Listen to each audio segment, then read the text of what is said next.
Everybody. तो कैसे हैं आप लोग? आई एम होपिंग सब बहुत बढ़िया हैं। I am all good. This is Radhika दुआ, your co-explorer, mentor and learning buddy for your this amazing journey ahead of becoming future professionals. Here at Sharper, we believe in nothing less than excellence. That is why we thoroughly believe that you all can excel in your respective fields.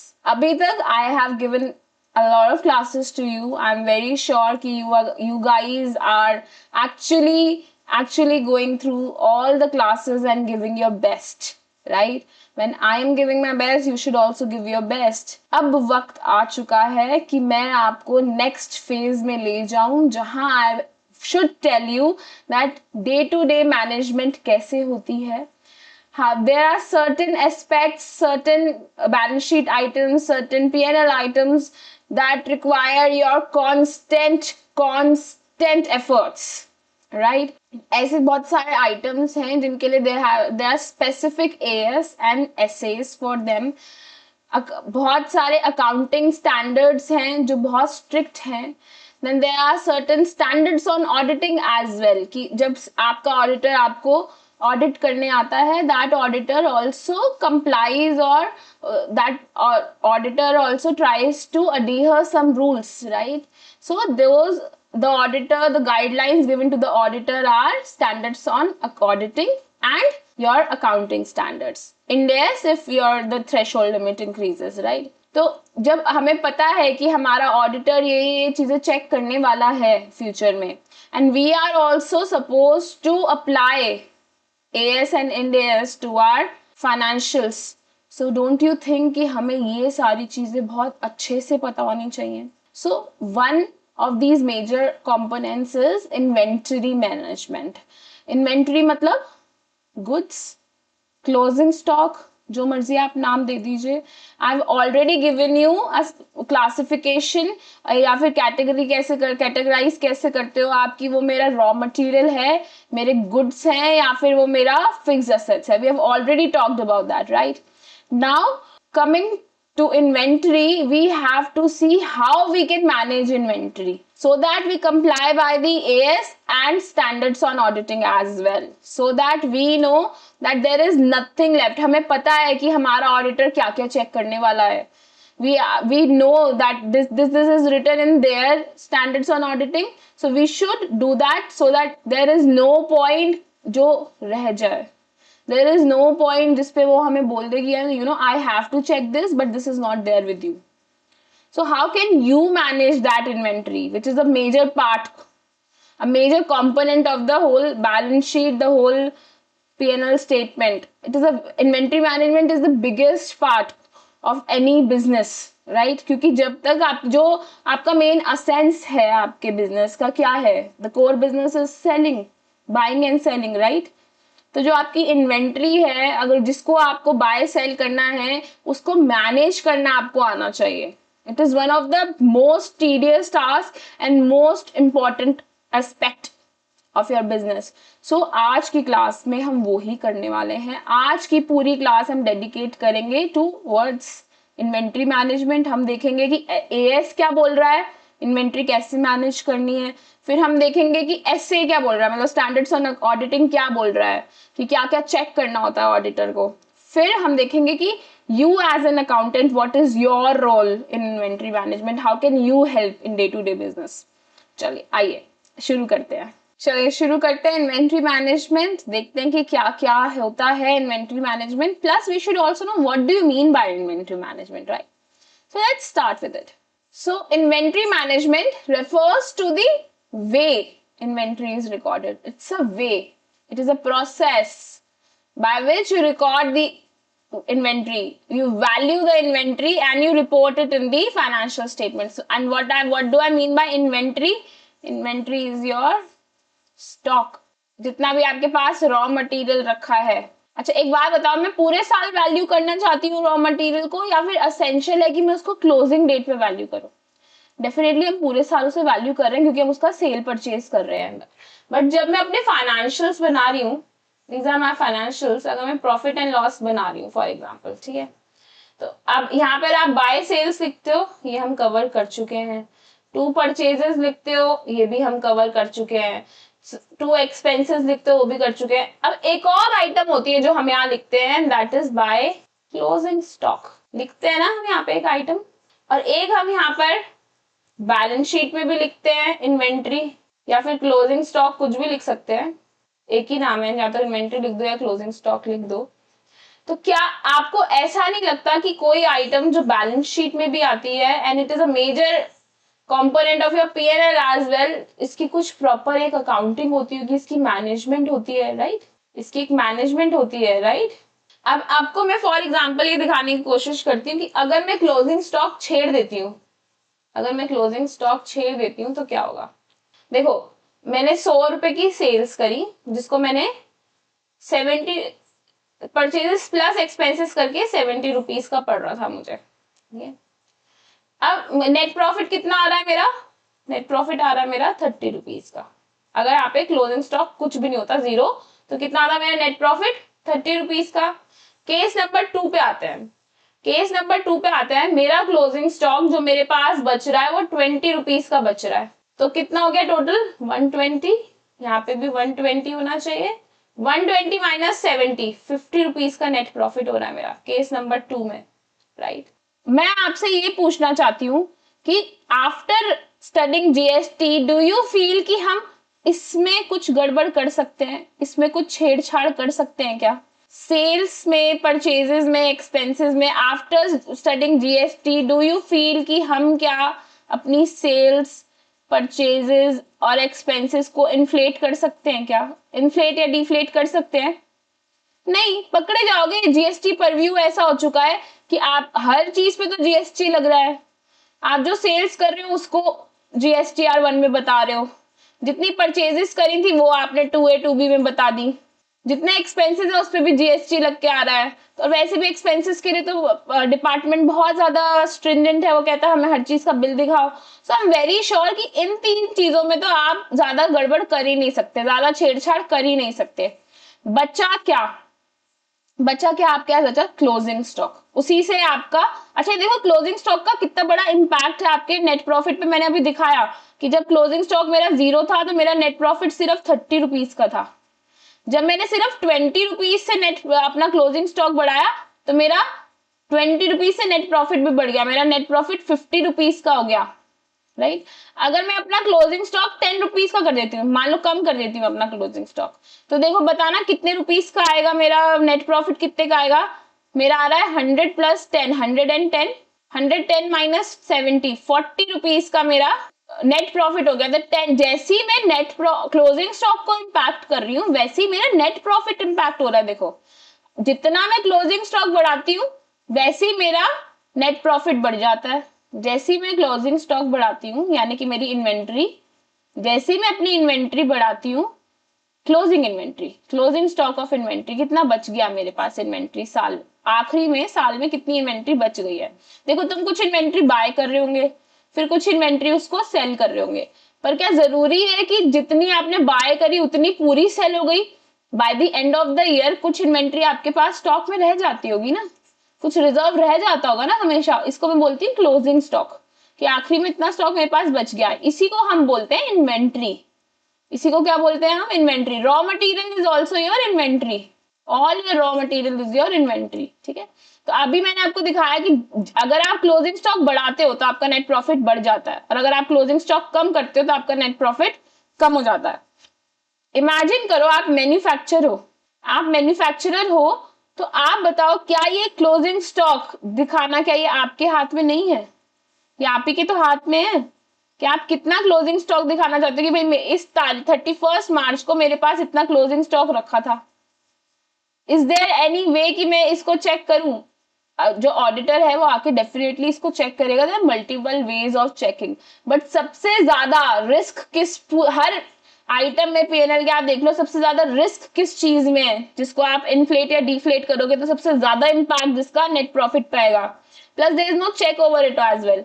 जैसे sales, purchases, expenses तो मैंने GST में check कर लिया, second check लग गया था। I am sure closing stock में भी ऐसे बहुत सारे चेक्स हैं which I will tell you further. पर आप देखो, क्लोजिंग स्टॉक एक ऐसी चीज है जो ऑर्गेनाइजेशन के हाथ में है। अगर वो नेट प्रॉफिट कम दिखाना चाहती है तो क्लोजिंग स्टॉक को कम दिखा देगी, वो नेट प्रॉफिट ज्यादा दिखाना चाहती है तो क्लोजिंग स्टॉक को ज्यादा दिखा देगी। कितना स्टॉक मेरे पास अभी बच गया है, right? So the chances of risk, the chances of error, miss representation is very high in closing stock. इसीलिए एक स्पेशल इन्वेंट्री मैनेजमेंट होता है, एक स्पेशल बहुत एम्फेसिस दिया जाता है इन्वेंट्री मैनेजमेंट पे, ताकि जो ऑडिटर साइन कर रहा है बैलेंस शीट, वो एक ऐसी बैलेंस शीट पे साइन करना चाहेगा जहां पर हर एक item true and fair view दे रहा है, जहां पर हर एक item true and fair view दे रहा है, तो वो क्लोजिंग स्टॉक पे बहुत ज्यादा ध्यान देता है। All auditors pay a lot of emphasis, a lot of importance on closing stock, because एक ऐसा आइटम है जिसका जरा सा भी अगर आपने छेड़ा तो उसका सीधा इम्पैक्ट नेट प्रॉफिट पे आता है। अगर आपने क्लोजिंग स्टॉक बढ़ा के दिखा दिया तो नेट प्रॉफिट बढ़ा हुआ आएगा, अगर आपने क्लोजिंग स्टॉक घटा के दिखा दिया तो आपका नेट प्रॉफिट घट के आएगा, right? So that is why it is very very important कि हम इन्वेंट्री मैनेज करना सीखें। So as an accountant we know कि हम ऑडिटर बहुत ज्यादा ध्यान देगा इन्वेंट्री मैनेजमेंट पे, तो हमें अपनी डे टू डे लाइफ में इन्वेंट्री मैनेजमेंट बहुत ज्यादा अच्छी करनी चाहिए। उसके लिए मुझे क्या पता होना चाहिए? मुझे उसका रिलेटेड एएस पता होना चाहिए, क्योंकि अगर मुझे उसका एएस पता है उसी के हिसाब से तो मैं उसकी वैल्यूएशन करूंगी और उसी के हिसाब से फिर अपने बुक्स में उसको रिकॉर्ड करूंगी आखिरी में आके, राइट? मुझे जब तक उसका मेरे गैप में लिखा है जो अकाउंटेंट्स को फॉलो करना है कि आपको एएस अपनाने हैं, और अगर मैं आईएफआरएस या फिर इंड एएस अपनाऊंगी तब भी मुझे वहां पे एक गाइडलाइन दी हुई है कि how to do my inventory management. तो आज की क्लास में हम यही देखेंगे कि inventory management as per AS, Ind AS and as per SA यानी कि standards on accounting, standards on auditing, sorry. जो ऑडिटर है उसको भी कुछ स्टैंडर्ड्स दिए गए हैं कि जब आप कोई भी आइटम पिक करते हो तो स्पेशल आइटम्स को कैसे चेक करा जाता है। So there is a SA 501 specially for inventory, कि इन्वेंट्री को कैसे चेक करोगे, एक स्टैंडर्ड दिया हुआ है, एक गाइडलाइन है ऑडिटर के पास भी कि इन्वेंट्री को से ऐसे चेक करना है। अगर मुझे इसकी नॉलेज भी है और इसकी भी नॉलेज है तो मेरा काम बहुत इजी है, क्योंकि इसके हिसाब से तो मैं अपनी बुक्स ऑफ अकाउंट्स बनाऊंगी और इसके हिसाब से आई विल नो कि ऑडिट में क्या क्या चीजें चेक होंगी, right? So both the things are very important for me. तो ये दोनों चीजों के हिसाब से हम अब इन्वेंट्री मैनेज करना सीखेंगे। बट इन्वेंट्री मैनेजमेंट का मतलब क्या है मैं आपको बता देती हूँ। Inventory management refers to the way inventory is recorded. Inventory को आप कैसे रिकॉर्ड कर रहे हो, उसे कैसे वैल्यू कर रहे हो और कैसे रिपोर्ट कर रहे हो in your financial statements in accordance with the prescribed accounting principles and guidelines। हम अकाउंटिंग प्रिंसिपल और गाइडलाइंस को फॉलो करना चाहिए। हम इसको दोनों पॉइंट से देखेंगे, अकाउंटिंग पॉइंट से भी और ऑडिटिंग पॉइंट ऑफ व्यू से भी देखेंगे आप इसको, ठीक है? तो inventory management refers to the assets. Inventory होता क्या है? इन्वेंट्री बेसिकली एक असेट है, एक ऐसा असेट है जिसको आपने होल्ड करा हुआ है, किसके लिए? सेल के लिए, in the ordinary course of business. जो आपके बिजनेस में नॉर्मली सेल्स होती है उसके लिए आपने उसे होल्ड करा हुआ है, या फिर आपने इसको होल्ड करा हुआ है for process of production for such sales. वरना आप इन जो ये सेल्स करनी है उसके लिए जो प्रोडक्शन होगी उसमें काम आएगा, या फिर in the form of material और supplies to be consumed in production और रेंडरिंग सर्विसेज। देखो 3 बातें लिखी हैं। पहली बात लिखी है इन्वेंट्री का मतलब जो आप नॉर्मल बाय परचेज करते हो, जो आप बाय करते हो और फिर उसे सेल कर देते हो, नॉर्मल या तो ये हो गया, या फिर आप एक ऐसा असेट जिसको आपने होल्ड करा हुआ है for the process of production of such sale. Such sale को प्रोड्यूस करने में जो काम होगा प्रोसेस आएगा, जैसे कि रॉ मटेरियल, ठीक है? या फिर द फॉर्म ऑफ मटेरियल और सप्लाईज टू बी कंज्यूम्ड। कुछ सप्लाईज भी होती हैं जो कंज्यूम हो जाती है रॉ मटेरियल में प्रोडक्शन के लिए या फिर रेंडरिंग ऑफ सर्विसेज के लिए। सब कुछ किस में आ गया मेरा? सब कुछ मेरी इन्वेंट्री में आ गया, ठीक है? चलिए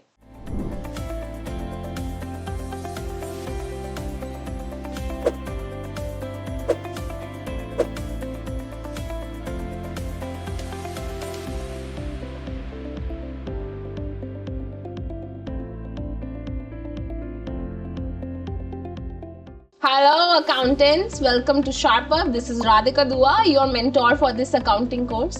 यहाँ हम आपको अकाउंटिंग कंसेप्चुअली और प्रैक्टिकली दोनों तरीके से सिखाते हैं। आज मैं आपसे कुछ बातें करने आई हूँ। First, why do you need this accounting course?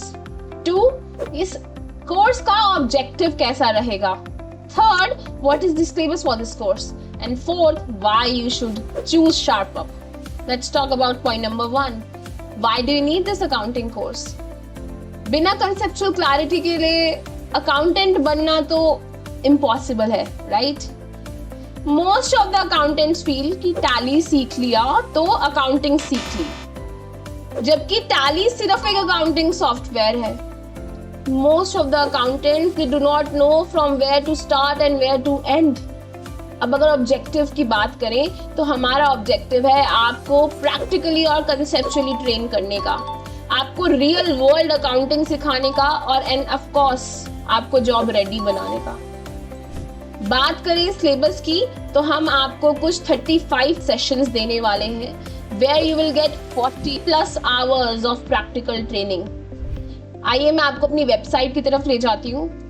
यहाँ पर आपको फ्री डेमो सेशन मिलेगा.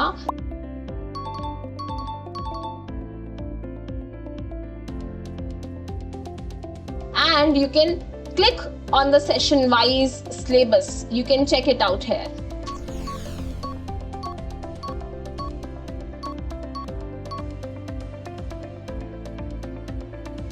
अब अगर मैं बात करूं कि why you should choose SharpUp, देखिए we have 40+ hours of comprehensive learning.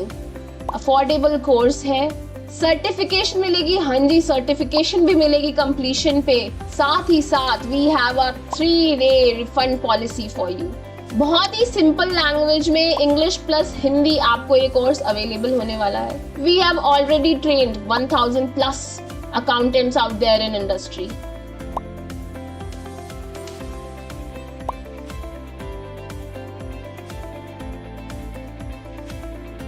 So देर किस बात की है.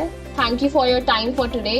I look forward कि आप हमें इस comprehensive learning में join करेंगे. Thank you. This is Radhika Dua signing off. अब AS2 क्या बोल रहा है? How to value inventories. ये AS2 किस पे लगता है? सारी कंपनीज फॉर्म्स पे सब पे यही लगता है. हर टाइप के ऑर्गेनाइजेशन पे AS ही लगते हैं. बस इंड AS किस पे लगते हैं? जिन्होंने थ्रेशोल्ड लिमिट क्रॉस कर देती है. थ्रेशोल्ड लिमिट जो क्रॉस कर लेते हैं स्पेशली कंपनीज, उनके ऊपर लगता है ये. ठीक है, तो AS2 हम सब पे लगेगा, हर टाइप की ऑर्गेनाइजेशन पे एक्सेप्ट फॉर द कंपनीज जहां पे टर्नओवर 250 करोड़ को क्रॉस कर चुका है. AS2 का ऑब्जेक्टिव क्या है? As per ऑब्जेक्टिव क्या है? AS2 prescribe the accounting treatment. AS2 में अकाउंटिंग ट्रीटमेंट दिया हुआ है किसका? Inventories, and deals with determination of value at which inventories are carried in financial statements. AS2 में साफ साफ बताया गया है कि इन्वेंटरी का अकाउंटिंग ट्रीटमेंट कैसे करोगे और उनको वैल्यू कैसे करोगे जिसको फिर तुम अपने बैलेंस शीट में ले जाओगे. Right, including the recognition of cost as an expense, कि हम जो कॉस्ट को आप अपनी रिकॉग्नाइज कर रहे हो उसको हम एज एन एक्सपेंस लेते हैं. This is a normal thing कि जो आप बाय करोगे वो आपके लिए एक्सपेंस है. Yes, we get that. Right, so AS2 क्या बता रहा है? AS2 बता रहा है अकाउंटिंग ट्रीटमेंट कैसे करनी है इन्वेंटरीज की, उनकी वैल्यू कैसे निकालनी है जिसको आप अपनी फाइनेंशियल स्टेटमेंट्स में लेके जाओगे. राइट, अब मैं की डेफिनेशन के बारे में बात करती हूँ. What is inventory? इन्वेंटरी यानी कि रॉ मटेरियल, यानी कि वर्क इन प्रोग्रेस और फिनिश गुड्स एंड कंज्यूमेबल, सारी चीजें इन्वेंटरी में आ गई. चलो इसको समझाने के लिए let me tell you one example. Example के थ्रू समझेंगे. आप क्या करते हैं? आप बॉल्स का बिजनेस करते हैं. प्लास्टिक बॉल्स बनाते हैं आप, जिससे आप क्रिकेट खेलते हैं ना, प्लास्टिक बॉल्स, वो वाली आप बॉल्स बनाते हैं. कैच कैच खेलते हैं बच्चे, वो वाली प्लास्टिक बॉल्स बनाते हैं आप. आपका ये बिजनेस है. तो ये जो बॉल्स होती है ना, they are made from small ऐसे स्मॉल श्रेड्स होते हैं. तो स्मॉल श्रेड्स होते हैं, इनको एक मशीन में डाला जाता है. ये इनपुट है आपका. ऐसे एकदम छोटे छोटे दाने होते हैं, ये जैसे छोटा पत्थर होता है ना बाजरा, वैसे ही बिल्कुल छोटे छोटे श्रेड्स होते हैं. ये इनपुट है, ये आपका इनपुट रॉ मटेरियल है. ठीक है, इसको आप एक मशीन में डालते हो. इसको एक आप मशीन में डालते हो जहां का टेम्परेचर बहुत हाई होता है. टेम्परेचर बहुत हाई होता है वहां पे इसको फिर शेप भी दी जाती है. और फिर जो आउटपुट निकलता है वो निकलता है आपका बॉल. प्लास्टिक की एक बॉल निकलती है आउटपुट. ठीक है, तो आपने इनपुट क्या डाला था? छोटे छोटे श्रेड्स थे प्लास्टिक के, प्लास्टिक के छोटे छोटे श्रेड्स थे, छोटे छोटे ग्रेवल्स, स्टोन्स बोल लो, वो आपका इनपुट था। उस वो इनपुट रॉ मटेरियल था, या आपने मिस्टर एक्स से खरीदा है। मान लीजिए मिस्टर एक्स है, ये ग्रेवल्स बेचते हैं, आपने उनसे ही खरीदा है और आप इसको खरीदते हो, आपका क्या हो गया, रॉ मटेरियल हो गया। ये मेरा रॉ मटेरियल हो गया, ये मेरा रॉ मटेरियल हो गया। क्या मैं इसको एज इट इज बाहर बेच सकती हूँ? आपने तो मैम इन्वेंट्री की डेफिनेशन में भी बताया ना, that assets held for sale in the ordinary course of business. क्या ये मेरी ऑर्डिनरी कोर्स ऑफ बिजनेस में हो सकता है? अगर मैं मिस्टर एक्स से शेड्स खरीदती और आगे मिस्टर वाई को एज इट इज शेड्स बेच देती, तो ये मेरी ऑर्डिनरी कोर्स ऑफ बिजनेस में लगता, राइट? ये सेल बाय सेल हो रही होती, मैंने श्रेड्स को बाय करा और श्रेड्स को आगे बेच दिया। This was these sales are in ordinary course of my business, right? या फिर मैं इस रॉ मटेरियल को खरीदूं, इस पे थोड़ी प्रोसेसिंग करूं, एक आउटपुट बनाऊं और इसको सेल्स करूं, राइट? तो ये भी मेरा रॉ मटेरियल है, ये भी मेरी इन्वेंट्री ही है। जिस चीज में आप कोर बिजनेस काम कर रहे हो वो आपकी इन्वेंट्री होती है, राइट? याद करो, पहले पढ़ाया मैंने आपको। ऐसे ही जब मैं एक इनपुट रॉ मटेरियल खरीद रही हूँ, उसको प्रोसेस कर रही हूँ, फिर आउटपुट जो निकल रहा है मैं उसको सेल करूंगी, this is also my inventory. तो जो आपने खरीदा है और प्लस जितने भी इसमें कंज्यूमेबल्स चीजें हैं, जितनी भी कंज्यूम कर रहे हो आप इस प्रोसेस में चीजें, वो सब आपके लिए क्या हो गया, इन्वेंट्री हो गया। तो इसलिए raw material is your inventory, finished goods is also your inventory, so plastic balls is also your inventory, this raw material, ये जो रॉ मटेरियल आपने डाला है, जो आपने श्रेड्स खरीदे थे, ये भी आपकी इन्वेंट्री है, और जो ये प्लास्टिक बॉल बना के आप बेचोगे ये भी आपकी इन्वेंट्री ही है। दोनों चीजें आपकी इन्वेंट्री है ना, जस्ट और जो जितने भी कंज्यूम हो गई चीजें बीच में इसके, ये भी आपकी इन्वेंट्री ही है। नाउ अब आप मुझे एक बात बताइए, आपकी फैक्ट्री में 24/7 काम चलता रहता है, अब ये आपकी फैक्ट्री में लोग आते हैं और 8 आवर्स की शिफ्ट लगाते हैं। एक आपका पर्सन आया और रात को 31 मार्च की बात है, ये 31 मार्च की बात है, और रात को आपको पर्सन आया और उसने इस मशीनरी में ये शेड्स डाल दिए, श्रेड्स डालने के बाद 12 बज गए, रात को 12 बज गए, उसकी शिफ्ट खत्म हो गई और वो चला गया, राइट? अब रात को ही आपको रिपोर्ट करना है, 31 मार्च खत्म हो गया है, राइट? 31 मार्च इज ओवर, अब 12 बजते ही क्या डेट आ गई है, 1 अप्रैल। तो मुझे रिपोर्टिंग करनी है 31 मार्च को मेरे पास कितना सामान रखा है, कितना रॉ मटेरियल रखा है जो अभी मुझे बेच नहीं पाई हूं मैं, वो मैं बेच नहीं पाई हूं, इसका मतलब वो मेरे लिए असेट है, इट इज माय असेट। वो मेरी क्लोजिंग स्टॉक है, वो मेरा असेट है, वो मेरी इन्वेंट्री है, अभी मैं उसको बेच नहीं पाई हूँ, so I will show it in my balance sheet and in my profit and loss account, है ना? अब रात को जब मैं रिपोर्ट कर रही हूँ, मैनेजर आता है और रिपोर्ट करता है, भाई हमारे पास कितना रॉ मटेरियल रखा है अभी, तो आप बताओ, जो मटेरियल मशीन के अंदर है और अभी पूरा उसका आउटपुट प्लास्टिक बॉल्स नहीं बनी है, जब इसको आप बाहर निकालते हो तो उसको शेप भी तो देते हो ना। जब इसको हाई टेम्परेचर पे आप इन शेड्स को डालते हो तो वो मेल्ट हो जाते हैं, फिर आपको उन्हें शेप देके प्लास्टिक बॉल बनाना पड़ता है। तो अब वो मेल्ट तो हो चुका है, जो वो श्रेड्स थे वो मेल्ट तो हो चुके हैं, बट अभी मैंने उसको कोई शेप नहीं दी है, एंड नेक्स्ट डेट शुरू हो चुकी है, रात को आपका 12 बजे और आपका ये फैक्ट्री बंद हो गई। अदरवाइज आपका मान लीजिए रिपोर्टिंग हो रही है, फैक्ट्री बंद है, रिपोर्टिंग हो रही है, there is no further work processing on this, इसमें कोई प्रोसेसिंग नहीं हो रही। तो जब मैं 31 मार्च को रिपोर्ट करूंगी कि मेरे पास कितना रॉ मटेरियल रखा है, कितना फिनिश गुड्स रखा है, तो मैं जो अभी नहीं डाला मैंने मशीनरी में वो तो रॉ मटेरियल रखा है, जितनी पूरी वॉल्स बन गई वो मेरा फिनिश गुड्स रखा है। But what about this lot, जो ये लॉट है जिसको अभी हमने शेप नहीं दी, या फिर वो लॉट जो भी मशीन के अंदर ही है, उसको मैं क्या बोलूंगी, that will be known as work in progress, कि अभी वर्क चल रहा है इस पे। वो ना ही वो रॉ मटेरियल है क्योंकि ना वो श्रेड्स हैं, और ना ही वो फिनिश गुड्स है, ना ही वो रेडी टू बी सोल्ड है, वो अभी वर्क इन प्रोग्रेस है, अभी मैं उस पे काम कर रही हूँ, उस पे अभी मैं काम करूंगी, फिर वो टोटल आउटपुट बनेगा, फिर उसको हम सेल कर सकते हैं। So on 31 March I will see कि कितना मेरे पास रॉ मटेरियल रखा है, कितना मेरे पास फिनिश गुड्स रखा है, और कितना अभी मेरे पास वर्क इन प्रोग्रेस है। तब समझ आया WIP का मीनिंग क्या होता है? Something which is neither raw material nor finish goods, it is in mid, अभी उस पर प्रोसेसिंग चल रही है। Got it? चलिए आगे पढ़ते हैं। ठीक है, अब एक और डेफिनेशन आप पढ़ लीजिए जो AS2 में दी है। What is net realisable value, NRV?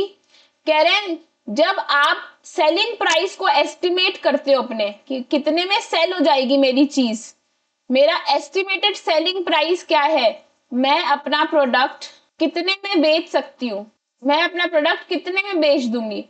मुझे लग रहा है कि ये जो मैंने प्लास्टिक की बॉल बनाई है ये ₹10 पर बॉल मार्केट में बिक जाएगी। तो ये ₹10 पर बॉल है, ये मैंने क्या करा, एस्टिमेट करा सेलिंग प्राइस, ये हो गया मेरा NRV। This will be my NRV, net realisable value. तुम कितना रियलाइज कर लोगे? मैं ₹10 रियलाइज कर दूंगी in the ordinary course of business less estimated cost of completion and selling. मान लीजिए मैं ₹10 में इसको सेल कर दूंगी, बट मुझे ₹1 ना ब्रोकर को कमीशन देनी पड़ती है बीच में। ₹1 मुझे ब्रोकर को कमीशन देनी पड़ेगी, फिर वो मेरा मुझे कितने में पड़ेगा, मुझे ₹9 में पड़ेगा ना। टोटल में ₹9 रियलाइज कर पाऊंगी। ₹10 की सेल से मुझे ₹1 देना पड़ेगा for cost of completion and selling. Sales करने के लिए मुझे ₹1 ब्रोकर को देना पड़ेगा, तो ₹9 मुझे नेट रियलाइज होने वाले हैं। So this will be my NRV। So what is NRV? Your estimated selling price less your estimated cost of completion and selling. Your estimated selling price less your estimated cost of completion and selling. समझ आया? What is NRV? कि भाई मैं जितना MRP है minus estimated MRP है जो minus estimate करती हूँ कि कितना मेरा खर्चा और हो जाएगा इसको सेल करने पे, मेरा cost of completion and selling क्या है, कितने में मैं इसको पूरा करके सेल कर पाऊंगी, right? So that is NRV। चलिए वैल्यूएशन कैसे करते हो आप इन्वेंट्री की? आप जब इन्वेंट्री को वैल्यू कर रहे हो तो कैसे करोगे? कह रहे inventory should be valued at the lower of. अच्छा मैं वैल्यू क्यों कर रही हूँ? क्योंकि वैल्यू करूंगी तभी तो फाइनेंशियल्स में दिखाऊंगी ना अपने। जब मैं इसे वैल्यू करूंगी तभी तो मैं इसे अपने फाइनेंशियल्स में दिखाऊंगी ना बच्चे, right? So inventory should be the lower of cost जितने की आपको पड़ी, या फिर NRV। NRV का फॉर्मूला क्या है? Estimated selling price less estimated cost of completion and selling. इस सेल करने के लिए कितनी कॉस्ट लगेगी, वो हो गया मेरा NRV। जैसे मैं ₹10 में बेच सकती हूँ इसे और ₹1 मुझे इसको ट्रांसपोर्ट वाले को देना पड़ेगा, तो ₹9, राइट? सो कॉस्ट या NRV जो भी इन दोनों में से कम होगा, लोअर होगा, उतने पे मैं इसको वैल्यू कर लूंगी और अपनी बुक्स में रिकॉर्ड कर दूंगी। So what is my valuation of inventory? या तो कॉस्ट, कितनी मेरी इस पे कॉस्ट लग गई, या फिर NRV, whichever is lower. इन दोनों में से जो भी कम होगा वो, ठीक है? अच्छा कंपोनेंट ऑफ कॉस्ट। अब मैम ये तो बताओ कॉस्ट कितनी लगी, ये भी तो बता दो कैसे निकालना है, कि कॉस्ट कैसे निकाली जाए कि मेरी कॉस्ट कितनी लगी है। हाउ डू आई डिटरमाइन कि मेरी कॉस्ट कितनी लगी है? तो ये भी जान लेते हैं कि कंपोनेंट ऑफ कॉस्ट क्या होता है। कॉस्ट में क्या क्या कवर होगा ये भी देख लेते हैं। NRV तो हम देख ही चुके हैं क्या है, तो कॉस्ट में क्या क्या है देखो। जब आप कॉस्ट निकाल रहे हो अपनी इन्वेंट्री की, जब आपने जो इन्वेंट्री बाय करी है, जो इन्वेंट्री बाय करी, फॉर एग्जाम्पल हमने वो प्लास्टिक के श्रेड्स बाय करे थे, right, for making the plastic balls, तो उसमें क्या क्या कॉस्ट में आएगा उसकी, जो उसका परचेज प्राइस था वो आया। अगर उसमें कुछ ड्यूटीज एंड टैक्सेस बनी है, बट वो नहीं जो रिकवर कर सकते हो, मतलब नॉन रिफंडेबल, जितने भी non refundable duties and taxes है। नाउ वी नो कि GST तो रिफंड होता है, GST का तो क्रेडिट मिल जाता है आगे, राइट? तो जितनी भी नॉन रिकवरेबल है, एक्सक्लूडिंग दोज रिकवरेबल, मतलब जितने भी non refundable duties and taxes है, सिर्फ आप वो ही ऐड करोगे। अगर आप अल्टीमेट कस्टमर हैं और आप आगे, अगर आप अल्टीमेट कस्टमर हैं, आपने प्लास्टिक श्रेड्स खरीदे, अगर आप इन्हीं प्लास्टिक श्रेड्स को आगे बेच रहे होते, अगर आप इनको आगे सेल कर रहे होते, तो GST का क्रेडिट मिल जाता, यस। बट आप तो इन प्लास्टिक श्रेड्स को आगे प्रोसेस कर रहे हो, तो क्या GST का आपको क्रेडिट मिलेगा? ये आप सोच के बताएंगे मुझे। This I am leaving on you. याद करो मैंने जब आपको क्रेडिट लेना सिखाया था तो ये भी बताया था कि लाइन बाय लाइन आइटम का क्रेडिट नहीं मिलता, टोटल क्रेडिट मिलता है जितनी टोटल परचेजेस होती है। राइट। सो आपको अब बताना है कि कौन सी ऐसी ड्यूटीज टैक्सेस हैं जो नॉन रिकवरेबल नेचर की है, नॉन रिफंडेबल नेचर की हैं, जिनका आपको कभी भी आगे रिफंड नहीं मिलेगा, वो सब डाल दो। ठीक है।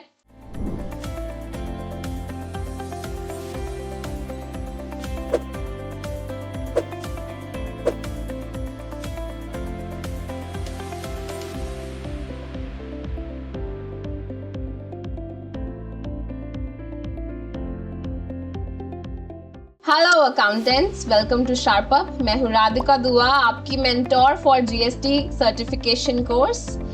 यहाँ पर हम आपको जीएसटी प्रैक्टिकली एंड कंसेप्चुअली दोनों तरीके से सिखाते हैं। मैं आज आपसे कुछ बातें करने वाली हूँ। Point number 1, why do you need this GST course. Point number 2, objective क्या रहेगा इस कोर्स का। पॉइंट नंबर 3, मैम सिलेबस क्या है। And point number 4, why do I need to choose SharpUp? चलिए आइए पॉइंट नंबर 1 पे बात करते हैं। We know that accounting is incomplete without the knowledge of GST. बहुत सारे अकाउंटेंट्स वहाँ ये सोच रहे हैं कि GSTR 3B and 1 सीख लिया तो पूरा GST आ गया, जबकि ये दोनों तो सिर्फ 2 रिटर्न्स हैं। GST वर्ल्ड बहुत बड़ा है। Most of the accountants, they do not know from where to start and where to end. अब इस कोर्स का ऑब्जेक्टिव क्या है?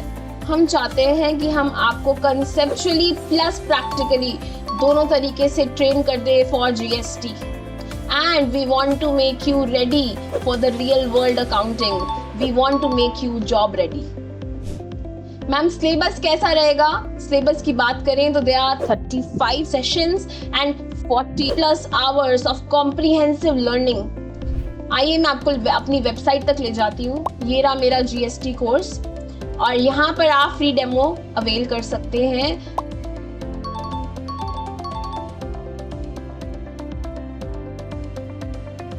और सेशन वाइज पूरे जीएसटी सिलेबस को देख सकते हैं।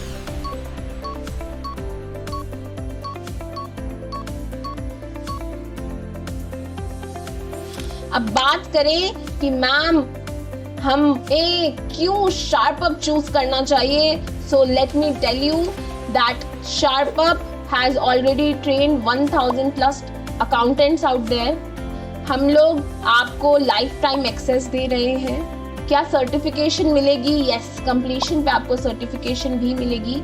साथ ही साथ एक इजी लैंग्वेज में हिंदी प्लस इंग्लिश आपको ये पूरा कोर्स अवेल किया जा रहा है।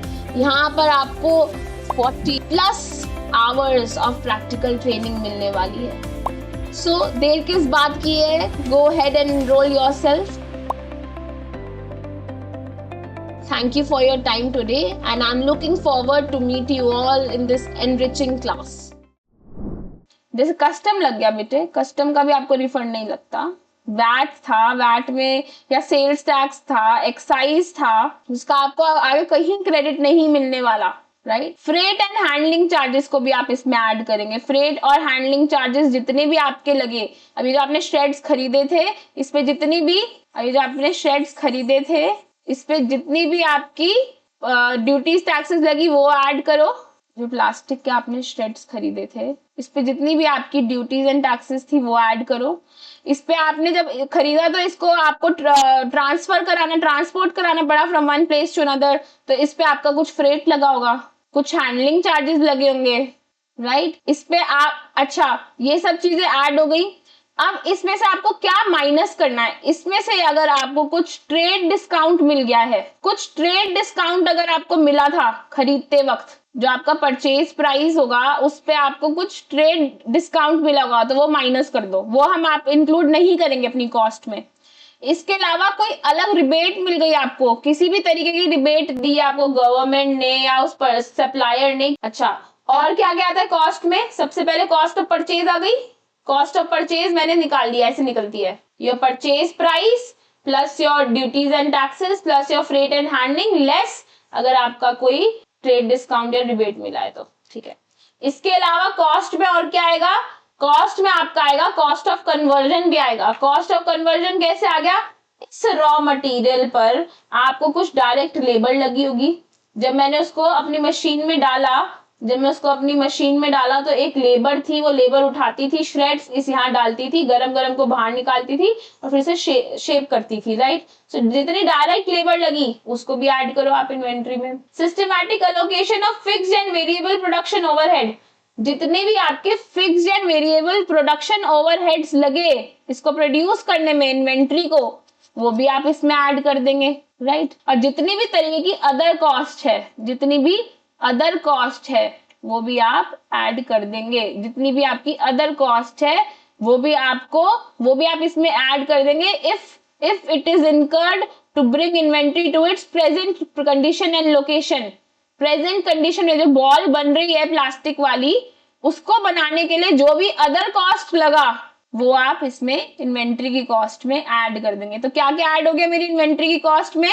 जब मैंने प्लास्टिक श्रेड्स लगाए तो उसमें जितने भी ड्यूटीज, जो उसका परचेज प्राइस था, वो जितने उसकी ड्यूटीज टैक्सेस लगी, जितने उसमें फ्रेट एंड हैंडलिंग चार्जेस लगे, बट अगर मुझे कोई डिस्काउंट मिल गया तो उसे माइनस कर दो, ठीक है। अब मैंने इस पे काम करा, डायरेक्ट लेबर लगी, मेरे अदर एक्सपेंसेस लगे इस पे, मेरे ओवरहेड्स लगे इस पे, वो सब ऐड कर दो, सब ऐड कर दो। जो टोटल आएगा मतलब 1 + 2 + 3, 1 + 2 + 3, जो 1 + 2 + 3 का टोटल आएगा that will be your cost of inventory. अब यहाँ आप लिखो कॉस्ट ऑफ इन्वेंट्री क्या आ रहा है, आप लिखो एनआरवी क्या आ रहा है, इन दोनों में से जो कम होगा that will be your cost of inventory, that will go to your financials, that will be the value of inventory that will go to your financials. समझ आ रही है बात? ठीक है। अच्छा, अब कुछ चीजें जो कॉस्ट में हम कभी नहीं लेते, कभी नहीं लेंगे आप कॉस्ट में, वो क्या है? अगर आपने कुछ एबनॉर्मल वेस्टेज हो गई आपकी, देखो एक होता है नॉर्मल वेस्टेज और एक होता है एबनॉर्मल वेस्टेज। जब भी आप कोई भी चीज नॉर्मल कोर्स में मंगाते हो तो कुछ चीज है जो हमेशा वेस्ट होगी ही होगी। फॉर एग्जाम्पल आपने देखा होगा जब ट्रक्स जा रहे होते हैं, जब बहुत बड़े बड़े ट्रक्स जा रहे होते हैं, मान लीजिए उनके अंदर कोई ग्रेवल्स रखे हैं, कोई छोटे छोटे पत्थर रखे हैं, आपने देखा होगा ट्रक्स ट्रांसपोर्ट होते हुए देखा होगा आपने रोड्स पर कि ट्रक्स जा रहे हैं और जाए जा रहे हैं, वो रोड पर चल रहे हैं, तो आपने देखा होगा अक्सर ऐसा होता है कि इसमें से कुछ स्टोन्स ना, कुछ ग्रेवल्स गिर जाते हैं, रास्ते में गिर जाते हैं। अगर ये 100 kg का लोड हुआ था ना ट्रक, तो जब ये अपने डेस्टिनेशन पे पहुंचेगा तो ये 95 to 96 kg ही रह जाएगा। 4 kg का अप्रॉक्स लॉस हुआ जो नॉर्मल नेचर का है, ये नॉर्मली ऐसा होता ही है, नॉर्मली ये जो लॉस है, वेस्टेज है, ये होती ही है, तो ये तो इंक्लूडेड है। बट अगर कुछ भी एबनॉर्मल नेचर की वेस्टेज हो रही है, जैसे for example loss by fire, loss by theft, कुछ भी जो एबनॉर्मल नेचर का है, जिसको आप प्रोटेक्ट कर सकते थे, देखो इस लॉस को तो मैं प्रोटेक्ट ही नहीं कर सकती, देयर इज नो सच वे कि मैं इस लॉस को प्रोटेक्ट कर लूं। जो नॉर्मल यूज में वेस्ट होता है वो होता ही होता है। एक और एग्जांपल देती हूँ मैं आपको, आप 2 kg के श्रेड्स डालते हो, जब उस मशीन में आप 2 kg श्रेड्स डालते हो प्लास्टिक के उस मशीन में, तो कुछ 200 ग्राम्स हर बार हाई हीट की वजह से, हाई टेम्परेचर की वजह से डिसॉल्व हो जाता है, वेस्ट हो जाता है। 200 ग्राम्स हर बार वेस्ट होता ही होता है। This is a normal course of the business, ये होगा ही होगा, इसको आप प्रिवेंट नहीं कर सकते। So this is your normal wastage. But अगर आप लॉस और आपको फायर से या थेफ्ट से या any other reason which is not in ordinary course of business, that will be your abnormal waste. अगर कुछ भी एबनॉर्मल वेस्ट हो रहा है, मान लीजिए 20,000 रुपए का सामान चोरी हो गया, तो उसको मैं अपनी कॉस्ट में इंक्लूड नहीं कर सकती, चाहे कुछ भी हो जाए, मैं इसको इंक्लूड नहीं करूंगी अपनी कॉस्ट में। स्टोरेज कॉस्ट भी कभी भी आपकी कॉस्ट ऑफ इन्वेंट्री में इंक्लूड नहीं होती है। स्टोरेज कॉस्ट भी आपकी इन्वेंट्री में कभी भी इंक्लूड नहीं होगी until unless it is necessary in production.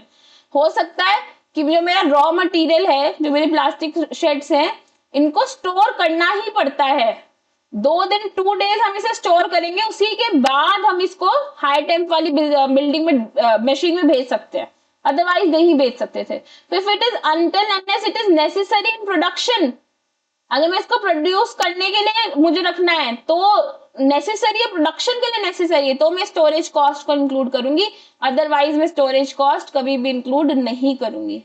जितने भी एडमिन के ओवरहेड होते हैं, वो जो नॉट रिलेटेड टू प्रोडक्शन है, उनको भी मैं नहीं करूंगी ऐड। अच्छा, कोई मुझसे पूछ सकता है कि ओवरहेड में क्या आएगा? फिक्स्ड एंड वेरिएबल ओवरहेड में प्रोडक्शन के टाइम जब आप अपनी फैक्ट्री में प्रोड्यूस कर रहे हो, कुछ भी जब आप अपनी फैक्ट्री में प्रोड्यूस कर रहे हो, तो इस फैक्ट्री में जितने भी डायरेक्टली एलोकेटेड ओवरहेड्स हैं टू प्रोडक्शन, जैसे एग्जांपल रेंट है इस फैक्ट्री का, एग्जांपल इलेक्ट्रिसिटी बिल आ रहा है because of these heavy machinery, ये डायरेक्टली एट्रीब्यूटेबल है आपके कॉस्ट में, इसलिए आप इसे इंक्लूड कर लोगे। बट कुछ खर्चे हैं जिनको आप डायरेक्टली, वो ओवरहेड जो डायरेक्टली प्रोडक्शन से रिलेटेड नहीं है। फॉर एग्जाम्पल मैं आपको बताती हूँ, जब आप इस फैक्ट्री में बॉल बना देते हो, फिर आप इसको अपनी ऑफिस में भेजते हो, और इस ऑफिस का भी एक रेंट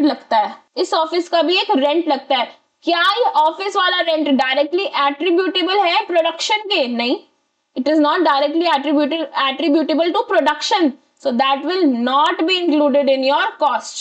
ठीक है, और जितने भी सेलिंग एंड डिस्ट्रीब्यूशन कॉस्ट है, मान लीजिए हमने इन प्लास्टिक बॉल्स को बेचने के लिए अपनी एक एडवर्टाइजमेंट लगाई हुई है, कुछ बिलबोर्ड्स लगाए हुए हैं, कुछ होर्डिंग्स लगाई हुई हैं, so that will also not be included in your cost, never, it can not be। Selling and distribution की जितनी कॉस्ट है, सेल करने के लिए जो आप कॉस्ट लगा रहे हो, मार्केटिंग कर रहे हो, किसी को रिबेट दे रहे हो, वो सब चीजें इसमें इंक्लूड नहीं हो सकती, never, it can not be included in your cost. समझ आई? चलिए, कॉस्ट का फॉर्मूला क्या है? कॉस्ट निकालने के 3 तरीके हैं। कॉस्ट में क्या क्या इंक्लूड होता है ये तो मुझे समझ आ गया, बट मुझे कॉस्ट निकालने के फॉर्मूला भी तो पता होना चाहिए। मान लीजिए मैंने जो ये फॉर्मूला दिया हुआ है कि purchase price, cost of production plus cost of conversion plus other cost निकाल के मेरा 10,000 रुपए आता है। अब मुझे ये जानना है कि जो इन्वेंट्री मेरे पास रखी है, जो मेरे पास क्लोजिंग इन्वेंट्री रखी है, उसकी वैल्यूएशन कितनी है। मैंने इस फॉर्मूला से निकाला कि वो 10,000 रुपए की मुझे पड़ रही है। बट एक बात बताओ, जब भी आप कोई चीज बाय करते हो, उसको अपनी बिल्डिंग में स्टोर कर लेते हो, राइट? फिर आप फिर से बाय करोगे, फिर स्टोर कर लोगे, फिर बाय करोगे, फिर स्टोर कर लोगे, फिर बाय करोगे, फिर स्टोर कर लोगे। अब इसमें से आप कुछ सेल भी करते होंगे, तो आप डिटरमाइन करो कि जो आपने बाय करा है उसमें से जो सेल कर रहे हो, वो इस लॉट में से, लॉट नंबर 1, 2, 3, 4, इन चारों लॉट में से कौन से वाला सेल करा। अब जितना, मान लो आपने 100 क्वांटिटी बाय करी थी और 90 सेल कर दी। अब मुझे बताओ, जो 10 क्वांटिटी बच गई है वो कौन से लॉट में से है? क्योंकि हर बार जब आपने लॉट बाय करा था, अलग अलग प्राइस पे करा था, इसका प्राइस X था, इसका Y, इसका Z, इसका A, अलग अलग प्राइस पे आपने बाय करा था। अब आप सेल जब कर रहे हो, तो वो भी आप, हो सकता है आप एक फिक्स प्राइस पे सेल करते हो, आप S पे सेल करते हो, प्राइस S पे सेल करते हो, आप एक फिक्स प्राइस पे सेल करते हो। बट अभी भी 10 क्वांटिटी बच गई हैं। अब जो 10 क्वांटिटी बच गई है, मुझे जानना है कि कौन से प्राइस पे बाय करी हुई क्वांटिटी है, जैसी उससे मुझे उसकी कॉस्ट पता चलेगी, उससे मुझे उसकी परचेज प्राइस पता चलेगी, राइट? उससे मुझे उसका क्या पता चलेगा? परचेज प्राइस पता चलेगा, जो मैं इस फॉर्मूला में डाल के इसको फिर आगे की चीजें ऐड करके एक प्राइस निकालूंगी, राइट? तो मुझे परचेज प्राइस निकालना है,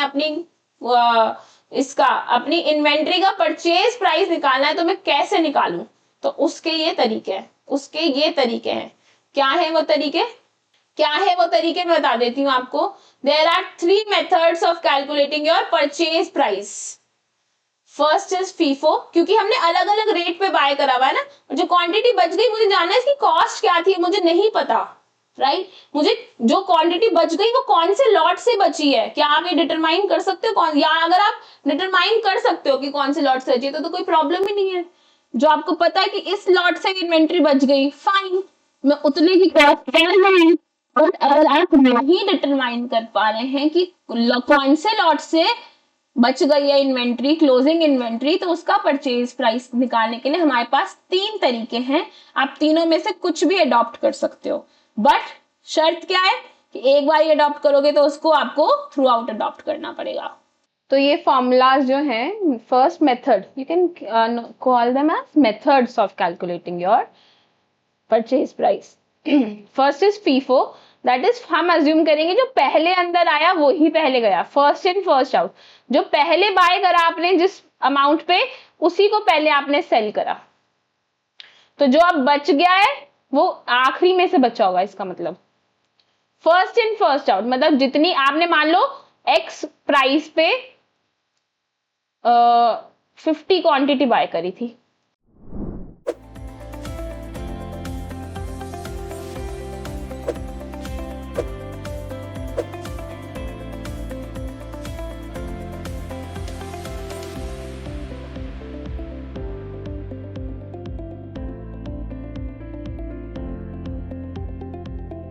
Hello accountant, welcome to Sharp Up. I am CA Deepika Bansal, your mentor for the income tax course, जहाँ पर हम पढ़ेंगे इनकम टैक्स को conceptually as well as practically. आज मैं अपनी इस वीडियो में आप सबके साथ 4 पॉइंट्स को डिस्कस करने वाली हूँ। नंबर 1, इनकम टैक्स कोर्स को करना क्यों ज़रूरी है। नंबर 2, कोर्स के क्या ऑब्जेक्टिव रहने वाले हैं। नंबर 3, कोर्स की क्या सिलेबस कवरेज होगी। And number 4, why should you choose Sharp Up for the income tax learning? Coming to first point, income tax course को करना क्यों ज़रूरी है। आप किसी भी कंपनी के, फर्म के या किसी भी ऑर्गेनाइजेशन के अकाउंट्स को बिना इनकम टैक्स की नॉलेज के हैंडल नहीं कर सकते। That's why income tax course को करना ज़रूरी है। फर्दर बहुत सारे अकाउंटेंट्स ये सोचते हैं कि टीडीएस के प्रोविजंस को पढ़ लेना ही इनकम टैक्स के प्रोविजंस को पढ़ना है, बट ऐसा नहीं है। टीडीएस के provisions is just one of the part of the income tax course. Further, बहुत सारे accountants बहुत ज़्यादा कंफ्यूज रहते हैं कि इनकम टैक्स की लर्निंग को कहाँ से शुरू करना चाहिए, कहाँ से करना चाहिए और कहाँ तक करना चाहिए। Coming to second point कि what is the objective with this course? हमारा मेन ऑब्जेक्टिव इस कोर्स को लॉन्च करने का आप लोगों को conceptually as well as practically train करना है एंड आप लोगों को प्रिपेयर करना है for the real world income tax consultancy के लिए and for the jobs, well paying jobs. Coming to the third point कि इस सिलेबस की क्या कवरेज रहने वाली है। हमने इस कोर्स को टोटल 45 सेशंस में इंक्लूड किया है, जहां पर आप लोगों को मिलेगा मोर देन 70 आवर्स की comprehensive learning conceptually as well as practically. चलिए तो अब वेबसाइट पर चलते हैं और इनकम टैक्स की कोर्स को दिखाते हैं। तो this is our income tax course. Further कुछ डेमो वीडियोस भी है।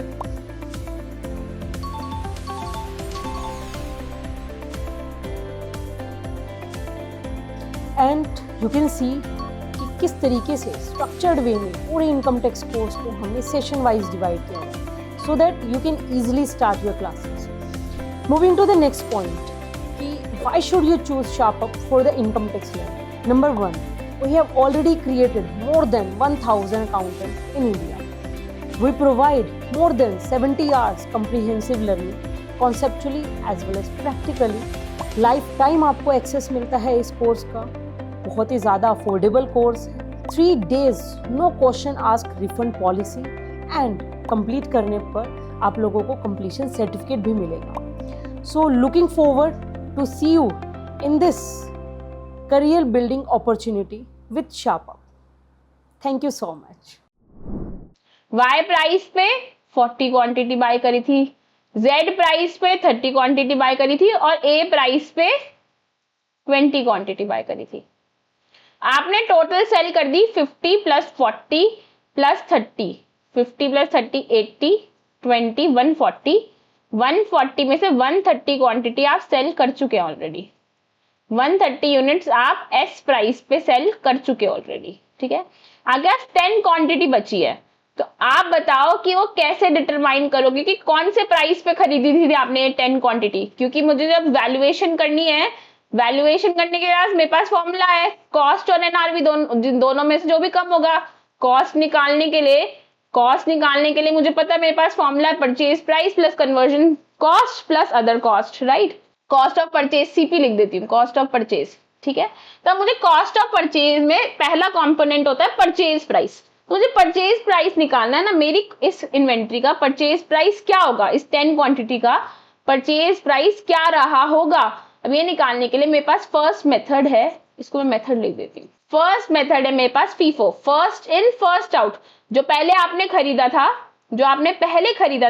मतलब आपने पहले 50 क्वांटिटी खरीदी थी एक्स प्राइस पे, तो सबसे पहले आपने वो ही बेची होगी। 130 में से सबसे पहले 50 आपने एक्स पे बेचा होगा, ठीक है। अब इस 130 में से नेक्स्ट आपने बेचा होगा 40 वाई प्राइस पे, फिर आपने बेचा होगा 30 जेड प्राइस पे, फिर आपने बेचा होगा 10 ए प्राइस पे। तो अब बताओ जो 10 क्वांटिटी बची है उसका प्राइस क्या होगा? ऑफ कोर्स जो 10 बच गई, जब मैंने 10 बेची ए प्राइस पे और टोटल थी मेरे पास 20 ए प्राइस की, तो जो 10 बच गई वो भी ए प्राइस की हो गई। समझ आया कैसे निकाला मैंने? फर्स्ट इन फर्स्ट आउट, जो पहले खरीदा था वो पहले बेचा, जो पहले खरीदा था वो पहले बेचा, फिर जो बाद में खरीदा उसको सेकंड नंबर पे बेचा, जो आखिरी खरीदा उसको मैंने थर्ड नंबर बेचा, और जो ए प्राइस पे खरीदा था मैंने उसको लास्ट में बेचा। उसमें से सिर्फ 10 यूनिट्स ही बेच पाई और 10 यूनिट्स बच गई क्योंकि मैंने सिर्फ 130 की सेल करी आउट ऑफ 140। ये टोटल 140 है, राइट? मैंने सेल करी सिर्फ 130 की, 10 बच गई थी, जो 10 बच गई है उनका प्राइस कितना रहा होगा?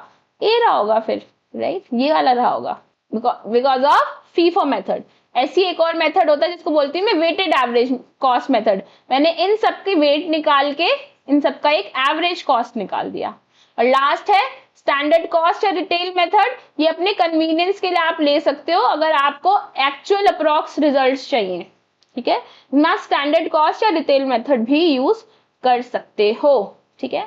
चलिए अब इंड एस 2 के बारे में बात करते हैं। इंड एस 2 के बारे में बात करते हैं। इंड एस 2 कह रहा है, AS2 में तो यही लिखा था, AS2 में तो यही बातें लिखी थी कि एनआरवी या कॉस्ट पे कर लो, कॉस्ट निकालने का फॉर्मूला बता दिया, एनआरवी निकालने का फॉर्मूला बता दिया, और आप कॉस्ट निकालने के लिए भी परचेज प्राइस डिफरेंट मेथड से निकाल सकते हो। अब मैं बात करती हूँ इंड एस की, ठीक है? तो इंड एस में इंड एस AS2 था इन्वेंट्रीज, इंड एस 2 भी है इन्वेंट्रीज। ये किसके लिए एप्लीकेबल है? जिन कंपनीज पे इंड एस अप्लाई होता है, यानी जिनकी थ्रेशोल्ड लिमिट क्रॉस हो गई है 250 करोड़ से for financial year 18-19, right? Ind AS 2 is similar in principles to AS2। कह रहे हैं इंड एस 2 भी बिल्कुल AS2 जैसे ही बात करता है, बस उसमें थोड़ी सी डिटेल्ड गाइडलाइंस दे दी हैं, ठीक है? तो मेजर सिमिलैरिटीज क्या है AS में और इंड एस में? कि वो भी सेम फॉर्मूला कह रहा है, या तो कॉस्ट या एनआरवी, इन दोनों में से दो जो कम होगा उतने पे वैल्यू कर देना अपनी इन्वेंट्री को, ठीक है? सिमिलर कॉस्ट कंपोनेंट, जो कॉस्ट निकालने का फॉर्मूला है वो भी सेम है। तो फिर डिफरेंस क्या है? तो मेजर डिफरेंस जो है AS2 में और इंड AS2 में वो मैं आपको बता देती हूँ, क्योंकि आप डिटरमाइन करना कि आपकी कंपनी पे AS लग रहा है या इंड AS लग रहा है, आपकी ऑर्गेनाइजेशन पे जिसमें आप काम कर रहे हैं उसमें AS लगता है या इंड AS लगता है, ठीक है? वो कह रहे हैं कि AS2 का गाइडिंग सोर्स है इंडियन गैप और AS2 का गाइडिंग सोर्स है IFRS। सिर्फ थियोरी की बात है यहाँ पर, ठीक है? इन्वेंट्री कॉस्ट का फॉर्मूला जो है वो कह रहे हैं AS2 में लिखा है या तो फीफो से निकाल लो या फिर वेटेड एवरेज से निकाल लो, ठीक है? उसमें कह रहे हैं इंटरचेंजेबल आइटम्स के लिए या तो फीफो लगाओ या वेटेड एवरेज लगाओ, ठीक है? इंड AS कह रहा है फीफो लगा लो और वेटेज एवरेज लगा लो सिर्फ सेम आइटम्स के लिए। अगर सेम आइटम्स है तभी लगाओ फीफो या फिर वेटेड एवरेज। अगर इंटरचेंजेबल है वो तो फिर अलग अलग फॉर्मूला लगाना, एक साथ मत लगाना। अच्छा, अगर आपका कुछ राइट डाउन हो गया था तो उसको रिवर्स कर सकते हैं। AS2 कह रहा था नहीं, you can not reverse your write down. जो आपने पहले इन्वेंट्री बोल दी थी कि बेकार हो गई है, अब आप उसको रिवर्स नहीं कर सकते हो। बट AS कह रहा है, इंड AS कह रहा है सॉरी, कि अगर ये जो आपका राइट डाउन हो गया था, आपको लग रहा था ये अब इन्वेंट्री हमारे किसी काम की नहीं है, अगर उसकी एनआरवी बढ़ जाती है, अगर उसकी एनआरवी बढ़ जाती है तो आप उसको रिवर्स कर सकते हो। मतलब आपको पहले लगा था एनआरवी आपकी 10 रुपीज हो गई है और बाद में लगा एनआरवी नहीं मेरी तो 12 रुपीज हो गई है एनआरवी, तो 2 रुपए का क्या रिवर्सल हो सकता था? 2 रुपए का क्या रिवर्सल हो सकता है? AS कह रहा था नहीं, not allowed, but Ind AS कह रहा है 100 इट इज अलाउड। आप 2 रुपए का रिवर्सल कर सकते हो, but only to the extent of original write down. सिर्फ 10 रुपए तक आप उसको राइट डाउन मतलब रिवर्स कर सकते हो। तो अभी मैं कितने रुपए का रिवर्स कर रही हूँ? 2 रुपए, yes it is allowed. Maximum कितना रिवर्स कर सकते हो आप? 10 रुपीज का। अब AS2 कह रहा है cost of inventories of service provider, कुछ भी स्पेसिफिक्स नहीं दिए हुए थे कि सर्विस, जो लोग सर्विस प्रोवाइड करते हैं उनकी इन्वेंट्री के लिए AS2 में कोई स्पेसिफिकेशन नहीं दी हुई थी, बट इंड AS में सर्विस इंडस्ट्री के लिए भी स्पेसिफिकेशन दी हुई है। AS2 में जो डिस्क्लोजर्स थे वो बहुत लिमिटेड थे, जबकि इंड AS2 में जितने भी डिस्क्लोजर्स हैं वो बहुत ज्यादा एक्सटेंसिव है नेचर में। ये भी थ्योरी का पार्ट है, ठीक है। सिर्फ ये है जो प्रैक्टिकली आप यूज कर सकते हो, ये 2 पॉइंट्स हैं जो इनको आप प्रैक्टिकली यूज करेंगे, बस दैट्स इट। और अगर आप सर्विस प्रोवाइडर है तो ये भी आपका प्रैक्टिकली यूज हो जाएगा, राइट। चलिए, क्या क्या की डिस्क्लोजर्स है इंड AS2 में? भाई यहाँ पे कह रहे हो कि वहां पे ना बहुत ज्यादा एक्सटेंसिव डिस्क्लोजर मांगते हैं, यहाँ लिखा है, यहाँ हम बोल रहे हैं, यहाँ हम बोल रहे थे ना कि बहुत ज्यादा एक्सटेंसिव डिस्क्लोजर मांगता है इंड AS2। तो भाई बता दो क्या क्या मांगता है। कह रहे हैं अकाउंटिंग पॉलिसी फॉर इन्वेंट्री, आपको बतानी है कि कौन सी पॉलिसी है आपकी इन्वेंट्री से रिलेटेड। कैरिंग अमाउंट क्या क्या है, आपका जो इन्वेंट्री है अभी उसका कैरिंग अमाउंट क्या है। रॉ मटेरियल का कैरिंग अमाउंट बताओ, वर्क इन प्रोग्रेस का कैरिंग अमाउंट बताओ, फिनिश गुड्स का कैरिंग अमाउंट बताओ, and stores and spheres, consumable, जितने भी आपके कंज्यूमेबल्स थे उनका भी आप ये ऐसे सेग्रीगेट करके बताओ, ऐसे नहीं सबका टोटल बता दिया, नहीं, अलग अलग बताना है आपको सबका कैरिंग अमाउंट। अगर मैं इस इन्वेंट्री को एनआरवी पे कैरी करती हूँ तो उसको भी डिस्क्लोज करो। जो एनआरवी पे आपने नेट रियलाइजेबल वैल्यू पे अगर वैल्यू कर दी इन्वेंट्री तो उसकी भी अलग से डिस्क्लोजर दो, ठीक है। Amount of inventory written down, कितनी इन्वेंट्री है जिसको आपने राइट डाउन कर दिया और कितना रिवर्सल हो गया इस राइट डाउन का। राइट डाउन कैसे होता होगा, जब उसकी एनआरवी कम हो जाती होगी तो राइट डाउन हो गया। अब उसका रिवर्सल भी कर दिया अगर तो वो भी बताओ। इन्वेंट्री प्लेज एट सिक्योरिटी, अगर आपने कुछ इन्वेंट्री को प्लेज कर दिया यानी कि एज कोलेटरल रख दिया है, मतलब ये इन्वेंट्री रख के इसके बदले क्या ले लिया, लोन ले लिया। अगर आपने प्लेज करी हुई अपनी इन्वेंट्री एज सिक्योरिटी तो वो भी अलग से डिस्क्लोज करना। ये सारी चीजें अपने आपको नोट्स टू अकाउंट्स में डिस्क्लोज करना मैंडेटरी है। ये की डिस्क्लोजर है, इसके अलावा भी है बहुत सारे डिस्क्लोजर, बट ये तो करने ही करने हैं, ठीक है। एग्जाम्पल बताती हूँ। If a company buys raw material of rupees 100, incurs 20 as labor and rupees 10 as overhead, and market price of finished good is 110 and selling cost is 5, calculate करो cost NRV। मैं आपको अभी रुको, मैं इसको भी वो करना चाहूंगी। I don't want you to see the answer right now, अभी इस पे ध्यान मत दो, ठीक है। Don't look at this, अभी इसको मत देखिए आप, अभी जो मैं आपको बता रही हूँ वो देखो सिर्फ, ठीक है। हम अपने तरह देखते हैं, क्या हमें सॉल्व करना आता है, देखते हैं मैम। हमें पता है कॉस्ट या NRV which ever is lower हम लेंगे। कॉस्ट निकालने का फॉर्मूला क्या है, purchase price plus purchase price में क्या ऐड करते हैं, ड्यूटीज टैक्सेस, प्लस ऐड करते हैं हम इसमें क्या, जितने भी आपका फ्रेट एंड हैंडलिंग चार्ज लगा होगा माइनस कर दो कुछ ट्रेड डिस्काउंट लगाया, तो ये निकल जाएगा आपका कॉस्ट ऑफ परचेजेस। तो परचेज प्राइस पता है, हाँ मुझे पता है 100 रुपीज का परचेज करी हूँ। ये इन्फॉर्मेशन दी हुई है, नहीं दी हुई तो नील मान लो, तो कितना हो गया 100। फिर मुझे क्या चाहिए, कॉस्ट ऑफ कन्वर्जन, वहां पे क्या चाहिए, डायरेक्ट लेबर। डायरेक्ट लेबर कितने की लग रही है, 20 रुपीज की। फिर अदर कॉस्ट चाहिए यानी कितने ओवरहेड्स हैं अगर कोई, तो 10 रुपए की लग रही है। तो टोटल कितना हो गया 100 प्लस 20 प्लस 10, 130 रुपीज मेरी इसकी कॉस्ट आ गई है। अब एनआरवी का फॉर्मूला क्या है, एनआरवी का फॉर्मूला है कॉस्ट एस्टिमेटेड सेलिंग प्राइस, मतलब एस्टिमेटेड मार्केट प्राइस बोल सकती हूँ मैं उसको, क्या है 110 less cost of estimated cost of selling. Estimated cost of selling कितनी है, सेलिंग कॉस्ट दी हुई है 5 रुपए, कितना हो गया 105 रुपए। तो 130 रुपए या 105 रुपए, इन दोनों में से कम क्या है, इन दोनों में से कम क्या है, 105 रुपए कम है ना दोनों में से। तो मेरे लिए वैल्यूएशन ऑफ इन्वेंट्री होगी एट 105 रुपीज। कितने में वैल्यूएशन हो जाएगी, 105 रुपीज में। चलो चेक करते हैं कि क्या हमारा सही है। हाँ जी बिल्कुल सही है। कॉस्ट आई आपकी 100 रुपए प्लस 20 रुपए प्लस 10 रुपए 130 रुपए, और एनआरवी आई आपकी 100 माइनस 5 105। तो आपका वैल्यूएशन हो गई इन्वेंट्री की एट 105। इसको आप कहाँ ले जाओगे, इसको मैं ले जाऊंगी बैलेंस शीट में एंड पीएनएल के क्रेडिट साइड में, राइट। ये होगी आपकी वैल्यूएशन। चलिए आगे बात करते हैं। अब हमने एएस एंड इंड एस दोनों कवर कर लिए हैं। हमने एएस प्लस इंड एस जो हमें करनी थी अकाउंटिंग, हमने देख ली कि हमें ऐसे अकाउंटिंग करनी है। अब मुझे देखना है कि जो ऑडिटर हमारे पास चेकिंग करने आएगा, वो उसके पास क्या पॉइंट्स हैं चेक करने के। जो पॉइंट्स है चेक करने के, वो एक गाइडेंस है जो दिया हुआ है स्टैंडर्ड्स ऑन ऑडिटिंग पे। ऑडिट करने के कुछ स्टैंडर्ड्स हैं कि इस स्टैंडर्ड को आप फॉलो करो एंड ऑडिट करो, राइट? तो मेरा ऑडिटर क्या फॉलो करेगा? वो फॉलो करेगा कि वो चेक करेगा कि as and end S comply हो रहा है। हाँ जी हो रहा है, वो तो हमने ही करके दे दिया, बट वो फिर भी चेक करेगा कि हमने सही काम करके दिया या नहीं। दूसरी चीज, वो स्टैंडर्ड्स ऑन ऑडिटिंग उठाएगा और अपनी इन्वेंट्री को उस स्टैंडर्ड ऑफ ऑडिटिंग के हिसाब से चेक करेगा। तो हम अगर पहले से जान लें कि उस पर्टिकुलर आइटम का स्टैंडर्ड ऑन ऑडिटिंग क्या है, तो हमें पता है कि हमारा ऑडिटर क्या चेक करने वाला है, हम अकॉर्डिंगली वो चीजें बना सकते हैं, राइट? तो अब हम यही देखने वाले हैं कि स्टैंडर्ड्स ऑन ऑडिटिंग क्या क्या दिए हुए हैं।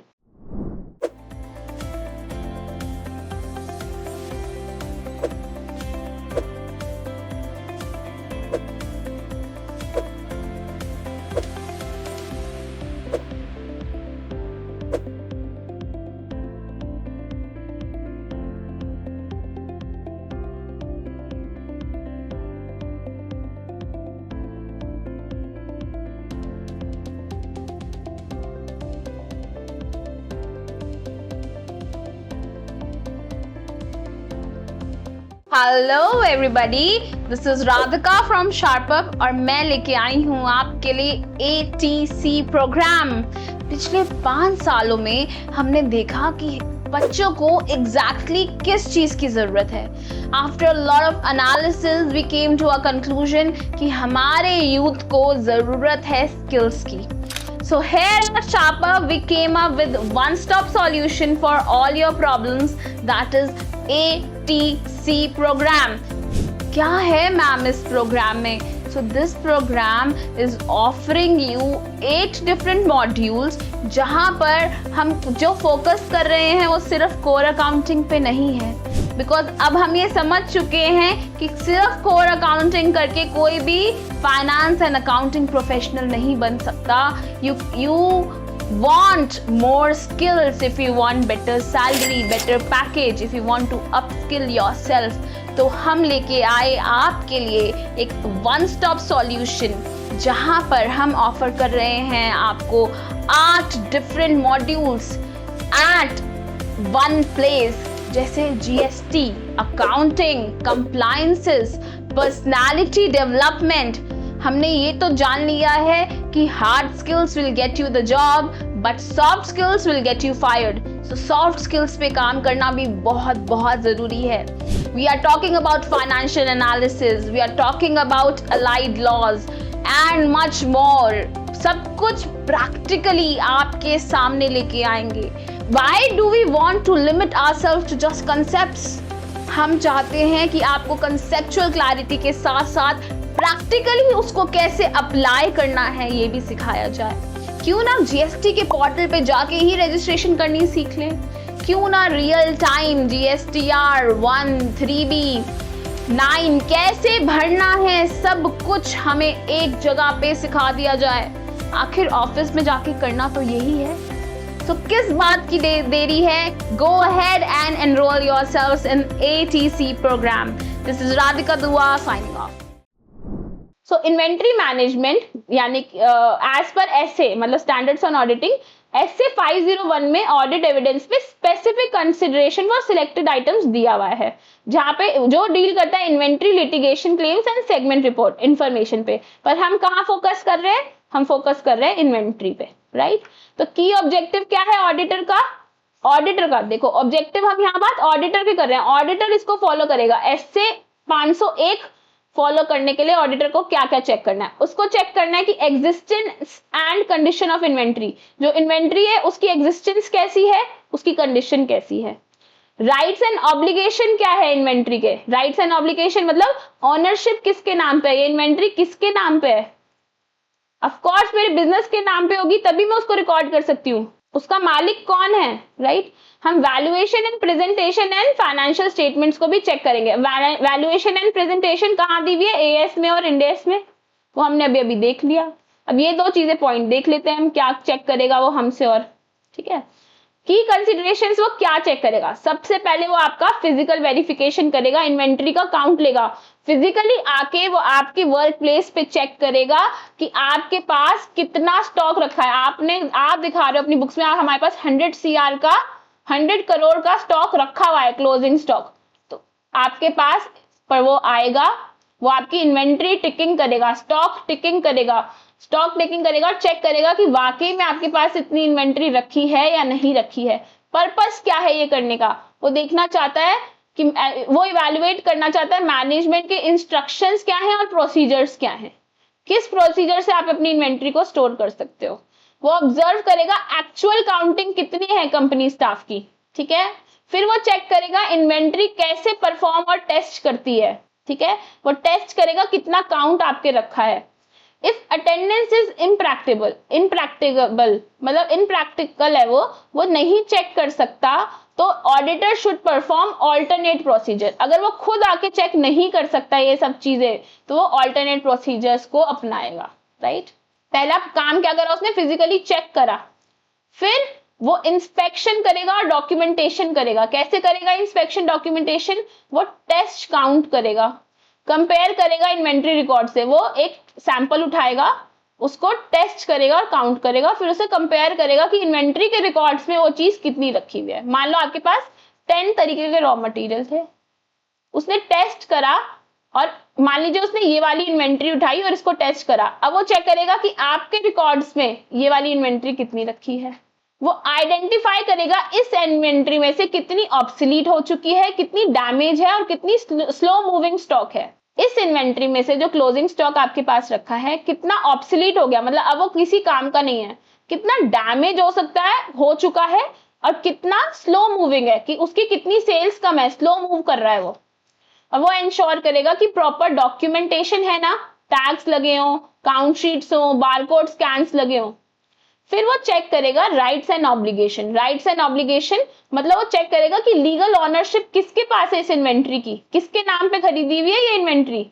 फिर वो एग्जामिन करेगा कि इसके सपोर्टिंग डॉक्यूमेंट्स आपके पास है या नहीं है, जैसे परचेज इनवॉइस, वेयर हाउस की रिसिप्ट्स, कंसाइनमेंट रिकॉर्ड्स आपके पास है नहीं है। इससे मुझे क्या पता चल रहा है? मुझे पता चल रहा है कि वो ये सब चेक करेगा, तो मैं पहले से ही अपना काम करके रखूंगी कि I know this person will come and check this, so why not prepare this in advance. फिर वो वैल्यूएशन चेक करेगा इन्वेंट्री की, वो एज पर AS2 या इंड AS 2 जो भी मेथड आप अपनाओगे उससे वो चेक कर लेगा, राइट।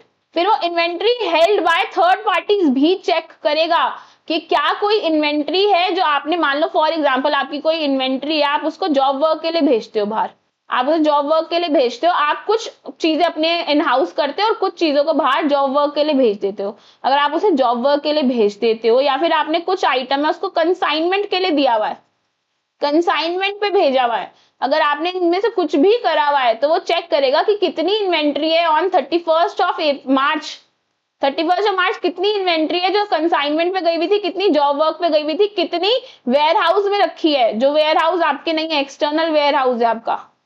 फिर वो चेक करेगा कि क्या आपने ये सारी चीजें अपनी इन्वेंट्री में इंक्लूड करी है या नहीं। वो इन सब थर्ड पार्टी से एक कंफर्मेशन भी लेगा कि हाँ वाकई तुम्हारे पास रखी है या नहीं, सच सच बताओ। परफॉर्म करेगा इंस्पेक्शन अगर उसको लगता है जरूरी है, ठीक है। और आखिरी में वो डिस्क्लोजर्स को चेक करेगा कि as per AS and end AS क्या वो necessary disclosure notes to accounts में है या नहीं है। देखो अभी तक आप लोग पढ़ते आए हैं कि हमारे पास जो फाइनेंशियल्स हैं वो गए ट्रेडिंग P&L अकाउंट और आपकी बैलेंस शीट एंड आपका CFS, राइट। बट मैं आपको बता रही हूँ आपकी बैलेंस शीट का एक बहुत मेजर पोर्शन होता है नोट्स टू अकाउंट्स, क्योंकि यही नोट्स टू अकाउंट्स पढ़कर हम जानते हैं कि उस बिजनेस में क्या क्या चल रहा है। It is the major component of balance sheet, right. चलिए, क्या क्या ऑडिट के रिस्क है इन्वेंट्री से रिलेटेड। अब ऑडिटर को रिस्क जो लग सकता है, उसको लग सकता है कि क्या एग्जिस्टेंस क्या है आपकी इन्वेंट्री की, वो क्या हो, उसको लग सकता है कि आपकी इन्वेंट्री या तो ओवरस्टेटेड होगी या फिक्टिशियस होगी, या तो आपने 10 रुपए की चीज 100 रुपए की दिखाई हुई है, या फिर वो चीज असली में मौजूद ही नहीं है और आपने फिक्टिशियस आइटम दिखाया हुआ है। वो वैल्यूएशन के टाइम पे भी उसको रिस्क फील होगा कि उसको लगेगा मे बी जो आपकी इन्वेंट्री है वो ट्रू वैल्यू नहीं दिखा रही है, स्पेशली ऑब्सोलीट आइटम्स के लिए।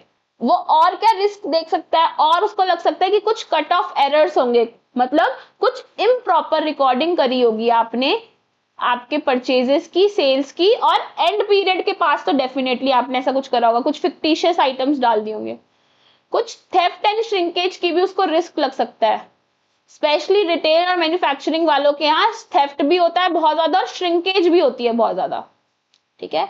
अगर इन्वेंट्री मल्टीपल लोकेशन पे रखी है तो भी उसको रिस्क लग सकता है कि इसकी वजह से इनकम्प्लीट वेरिफिकेशन होगी, कंप्लीट वेरिफिकेशन नहीं हो पाएगी हमारी।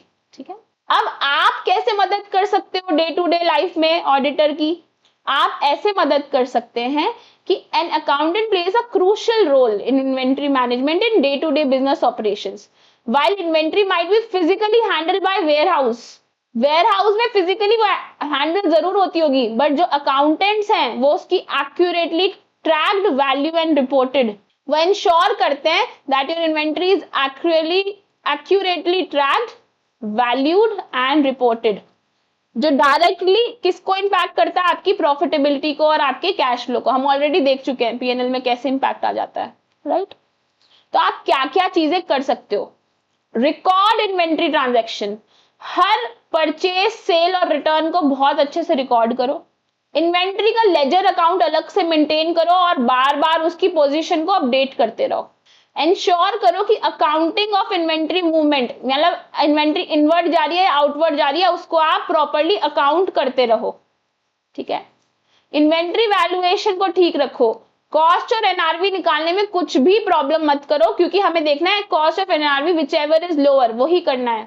आप अपने कॉस्ट फॉर्मूलाज के साथ वेल वर्स्ड रहो। फीफो लगा रहे हो, वेटेड एवरेज लगा रहे हो, आपको फॉर्मूलाज आने चाहिए। You should identify all your obsolete, slow moving और damaged stock and recommend return down. उनका return down recommend करो, उनको recommend करो कि इनको अब हमें write down कर देना चाहिए, मतलब हमें P&L में as expense दिखा देना चाहिए और इसको हमें as inventory नहीं disclose करना चाहिए। हमें क्या करना चाहिए? इसे write off कर देना चाहिए, इसे हमें अपना as expense record कर लेना चाहिए। ठीक है, अब reconciliations रेगुलरली एक रिको बनाओ। कैसे बनाओगे? कि फिजिकली स्टॉक कितना रखा है और मेरी बुक्स में कितना लिखा हुआ है मैंने। अगर कोई डिस्क्रिपेंसी आ गई है तो उसको इन्वेस्टिगेट करो और स्टोर वेयर हाउस वालों से रेजोल्यूशन मांगो। This is something you can do on daily basis. ठीक है, आप एक बजट बनाइए और फोरकास्टिंग करिए। क्यों? क्योंकि जो बजट्स एंड फोरकास्ट हैं आपको हेल्प करते हैं कि कितनी सेल्स के ट्रेंड्स रहेंगे और सीजन, मान लीजिए कोई आइटम है जो सीजन के हिसाब से बिकता है तो आप उसको भी एस्टिमेट कर सकते हैं। आप रीऑर्डर लेवल्स, अगर आप एक बजट बनाएंगे ना तो आपको पता है रीऑर्डर लेवल क्या है, मतलब इतना कौन सा, मतलब ऐसा कौन सा मेरा लेवल है जहां पे मुझे रॉ मटेरियल फिर से ऑर्डर कर देना चाहिए। मान लीजिए आप ऑर्डर लेते हैं, उसे प्रोसेस करते हैं एंड देन उसका आउटपुट को आगे आप सेल करते हैं, राइट?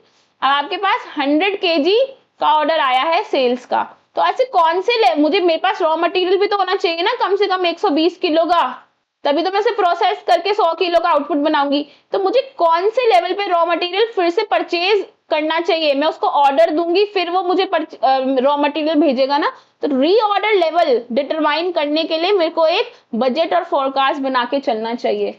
मुझे पता होना चाहिए कि एक सेफ्टी स्टॉक हमेशा अपने पास मेंटेन करती रहती हूँ, मतलब हमेशा at all times 20 kg raw material मेरे पास हमेशा रहता ही रहता है, जिसको हम टच नहीं करते। हम और ऑर्डर कर देते हैं जल्दी से, बट हम हमेशा स्पेयर में एज बफर अपने पास 20 किलो लेके चलते हैं। ठीक है, और मेरा EOQ क्या है, इकोनॉमिक ऑर्डर क्वांटिटी क्या है, ऐसी कितनी क्वांटिटी में ऑर्डर करूं जिसकी वजह से मुझे बेमतलब के एक्सपेंसेस नहीं देने पड़े। मतलब अगर मैं बहुत ज्यादा क्वांटिटी ऑर्डर कर लूंगी तो मुझे उसे वेयर हाउस में स्टोर करना पड़ेगा, फिर वेयर हाउस का भी एक्सपेंस लगेगा बेमतलब, राइट? तो एक ऐसी क्वांटिटी ऑर्डर करो जिसपे मैं फटाक से इसे प्रोसेस करूं और बिल्कुल जल्दी से मैं उसको सेल कर दूं। तो एक इकोनॉमिक ऑर्डर क्वांटिटी भी मुझे पता होनी चाहिए, राइट? नेक्स्ट, आपको अपना कॉस्ट कंट्रोल और ऑप्टिमाइजेशन निकालना चाहिए। आप एनालाइज करो कि मुझे इस इन्वेंट्री को होल्ड करने की कितनी कॉस्ट लग रही है। होल्ड मतलब मुझे उसको स्टोर करने की कितनी कॉस्ट लग रही है, उस इन्वेंट्री को कैरी करने की कितनी कॉस्ट लगती है और कितना वेस्टेज होता है मेरा। इंप्रूवमेंट सजेस्ट कर सकते हो आप, ताकि आपका इन्वेंट्री टर्नओवर रेशियो अच्छा हो जाए। और लास्ट, आपको इंटरनल कंट्रोल रखना चाहिए कि पिलफरेज या थेफ्ट तो नहीं हो गया, एरर्स इन रिकॉर्डिंग नहीं होनी चाहिए, ओवर या अंडर स्टॉकिंग भी नहीं होना चाहिए, राइट? अच्छा, आपको compliance and report, sorry this was not a last point, आगे भी है। कंप्लायंस एंड रिपोर्टिंग भी आपको चेक करना है। आपको देखना है कि आपके AS या इंडेस हो रहे हैं। कुछ टैक्स लॉज हैं, जैसे GST का इनपुट क्रेडिट ऑन इन्वेंट्री मिलता है या नहीं मिलता है, ठीक है? ऑडिट की क्या रिक्वायरमेंट्स है, ये सारी चीजें चेक करो। इन्वेंट्री का सॉफ्टवेयर मैनेजमेंट एक आता है, उसको करिए। जैसे जितने भी ऑपरेशंस है जो सपोर्ट करते हैं ईआरपी को, जैसे tally, SAP, Zoho, quick books, ये रियल टाइम अपडेट हो जाता है। ठीक है, आप अदर डिपार्टमेंट्स के साथ कोऑर्डिनेशन रखिए कि कितना प्रोक्योर करना है, कितनी सेल्स हमारी फुलफिल हो गई है ऑर्डर, और वेयर हाउस में स्टॉक का अपडेट लेते रहो। ठीक है, for example a retail store accountant might track daily sales, daily कितनी सेल्स हो रही है, एंड एडजस्ट इन्वेंट्री लेवल्स, उसी हिसाब से अपनी इन्वेंट्री को एडजस्ट करते रहो।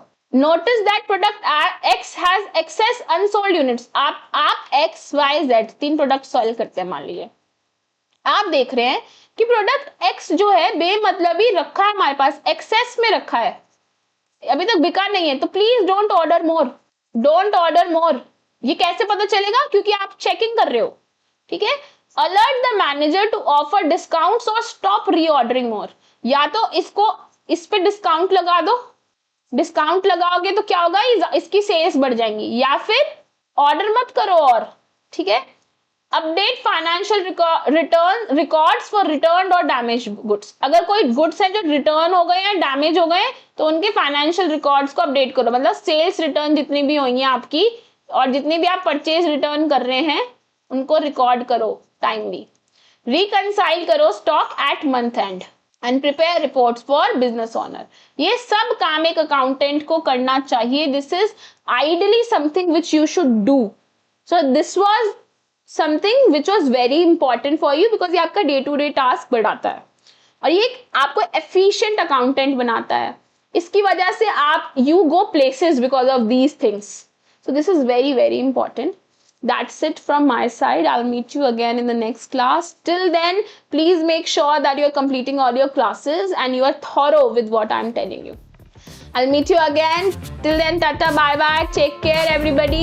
Try to be a good human. Bye bye.